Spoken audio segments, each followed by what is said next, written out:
बड़ी खबर इस वक्त आ रही है, आपको बता दें ईरान इजराइल तनाव पर यह बड़ी खबर है। ईरान के तेल टर्मिनल से कई टैंकर्स रवाना किए गए हैं। सैटेलाइट तस्वीरों में ये टैंकर्स फारस की खाड़ी के खर्ग टापू पर दिखाई दे रहे हैं।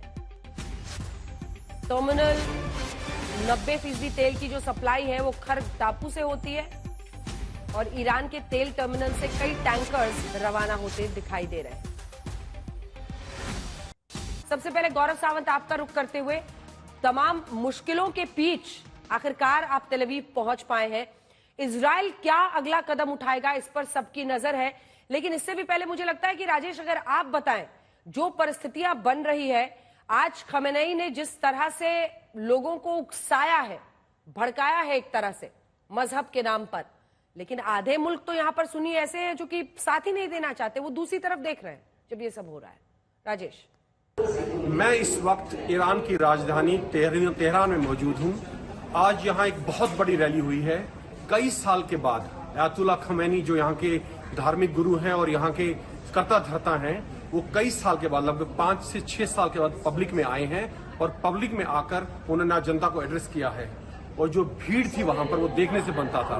वो हजारों में नहीं थी, लाखों में तादाद में लोग आए थे। बहुत से लोग रो रहे थे, बहुत से लोग गुस्से में थे, चिल्ला रहे थे, कुछ लोग बदले की बातें कर रहे थे।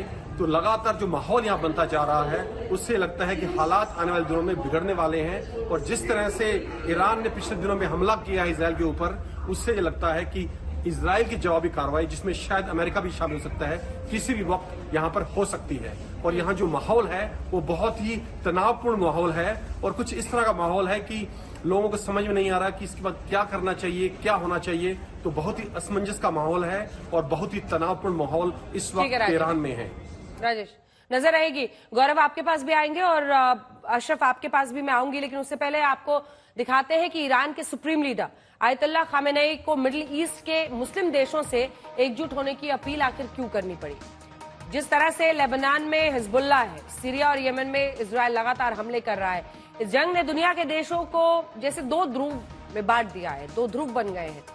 अमेरिका से लेकर यूरोपीय देश इजराइल के समर्थन में खड़े हैं, तो मिडिल ईस्ट के बहुत सारे देश इजराइल के खिलाफ खड़े हैं। अब ईरान ने जिस तरह से इजराइल पर मिसाइल अटैक किया है, वो चाह रहा है कि अरब के सभी मुस्लिम मुल्क एक हो जाएं, उसका साथ दें, इजराइल को जवाब दें। लेकिन अरब देशों की हकीकत क्या है वो आपको दिखाते हैं।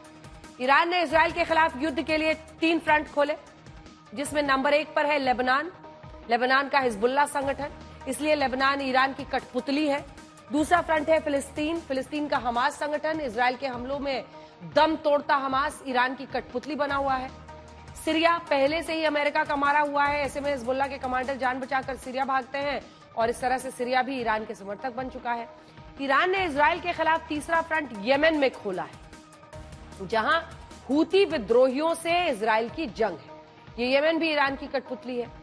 वहीं ओमान, बहरीन, कतर, सऊदी अरब, यूएई, खाड़ी के 6 देशों वाले संगठन जीसीसी यानी जो गल्फ कोऑपरेशन काउंसिल ने लेबनान की संप्रभुता का समर्थन किया है। इसीलिए ईरान अपील कर रहा है कि ये देश उसका सीधे तौर पर सामने आकर समर्थन करे। इराक फिलहाल इस जंग से बाहर है, लेकिन ईरान के इजराइल पर हमले का जश्न यहां लोगों ने मनाया। कुवैत ने, क्योंकि उसने यूएन में नेतन्याहू के भाषण का बहिष्कार किया था, इसीलिए ईरान कुवैत की तरफ भी देख रहा है।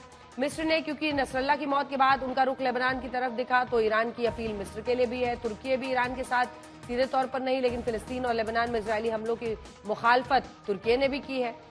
एक्सपर्ट्स ये मानते हैं कि लेबनान की संप्रभुता का समर्थन करना और इजराइल का विरोध करना अरब वर्ल्ड की मजबूरी है। फिलिस्तीन के हालात को लेकर वहां जनता के बीच एक सॉलिडारिटी का प्रेशर बढ़ा है। ऐसे में अरब देश ये चाहते हैं कि ईरान पर वॉर ना हो, इसीलिए क्योंकि ऐसा होता है तो ये पूरे क्षेत्र में फैल जाएगी। इसके अलावा अरब देशों के पास फाइटिंग फोर्स भी नहीं है, उनकी सेना कमजोर है, इसीलिए जोर इसी बात पर है कि संघर्ष ना फैले, तनाव रुक जाए।